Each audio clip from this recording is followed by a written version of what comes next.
KTV کے YouTube channel کو subscribe کریں اور بیل کے بٹن کو دبانا نہ بھولیں تاکہ آپ کو ہر نئی آنے والی ویڈیو کا نوٹیفیکیشن بروقت مل سکے۔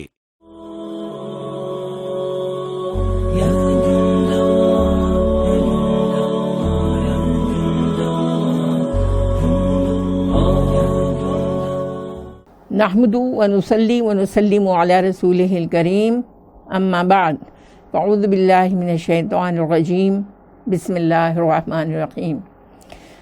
ناظرین کرام، فخر الدین پاشا کا نام ہو سکتا ہے آپ پہلی بار سن رہے ہوں۔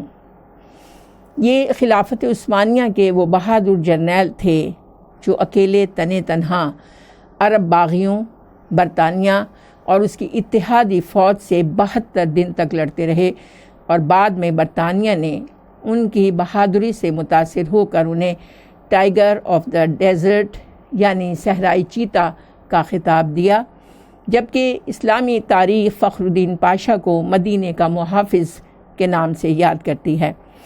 آپ خلافت عثمانیہ کے ایک بہادر جرنیل تھے، لیکن جس چیز نے ان کی شخصیت کو اجاگر کیا وہ تھا ان کا حضور خاتم النبیین حضرت محمد صلی اللہ علیہ وآلہ وسلم سے دل کی گہرائیوں سے تعلق اور بے پناہ عشق۔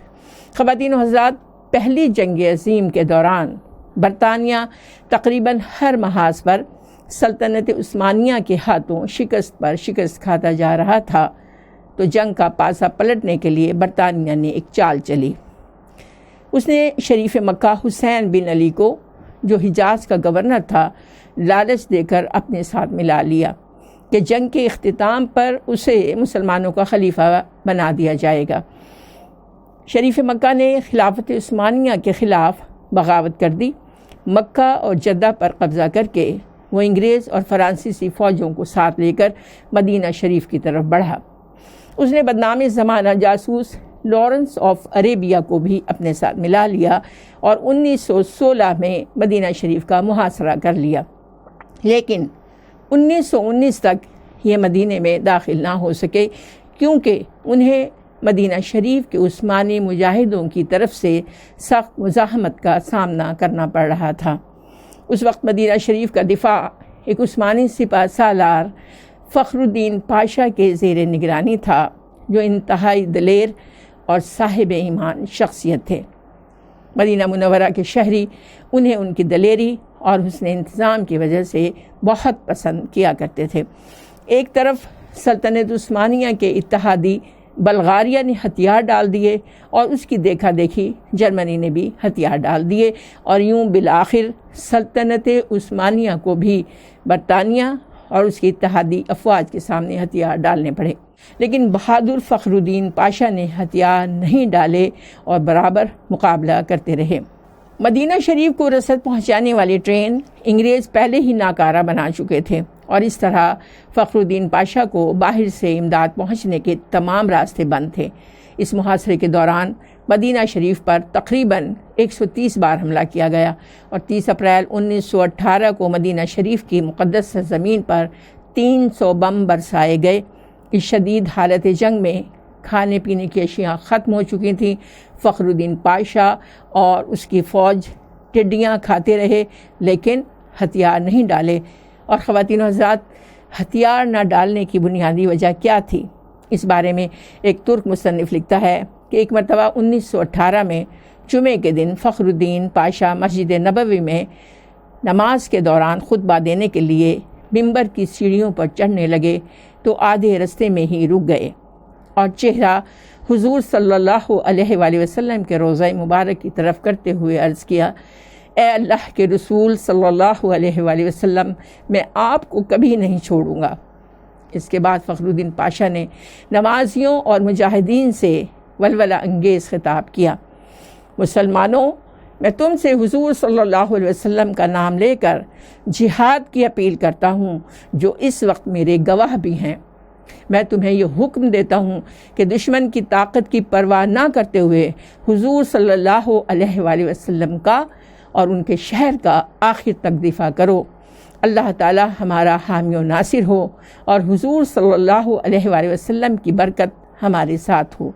ترک افواج کے بہادر افسروں، اے چھوٹے محمدیوں، آگے بڑھو اور میرے ساتھ مل کر اللہ تعالیٰ اور اس کے رسول صلی اللہ علیہ وآلہ وسلم کے سامنے وعدہ کرو کہ ہم اپنے ایمان کی حفاظت اپنی زندگیاں لٹا کر کریں گے۔ ناظرین کرام، اگست 1918 میں جب فخر الدین پاشا کو شریف مکہ کی طرف سے ہتھیار ڈالنے کا پیغام آیا تو اس بہادر مجاہد نے ان عظیم الشان الفاظ میں اسے جواب دیا۔ فخری پاشا کی طرف سے، جو عثمانی فوج کا سپہ سالار اور سب سے مقدس شہر مدینہ کا محافظ اور حضور صلی اللہ علیہ وسلم کا ادنا غلام ہے، اللہ کے نام سے جو ہر جگہ موجود ہے، کیا میں اس کے سامنے ہتھیار ڈالوں جس نے اسلام کی طاقت کو توڑا، مسلمانوں کے درمیان خون ریزی کی اور امیر المومنین کی خلافت پر خطرے کا سوالیہ نشان ڈالا اور خود کو انگریز کے ماتحت کیا؟ جمعرات کی رات میں نے خواب میں دیکھا کہ میں تھکا ہوا پیدل چل رہا ہوں، اس خیال میں کہ کس طرح مدینہ شریف کا دفاع کیا جائے۔ اچانک میں نے ایک جگہ پر خود کو نامعلوم افراد کے درمیان پایا جو کچھ کام کر رہے تھے۔ پھر ان میں سے ایک بزرگ شخصیت کو دیکھا، وہ نبی کریم صلی اللہ علیہ وآلہ وسلم تھے، ان پر اللہ کی رحمت ہو۔ انہوں نے اپنا بایاں دست مبارک میری پیٹھ پر رکھا اور مجھ سے تحفظ کا احساس دلانے والے انداز میں فرمایا، میرے ساتھ چلو۔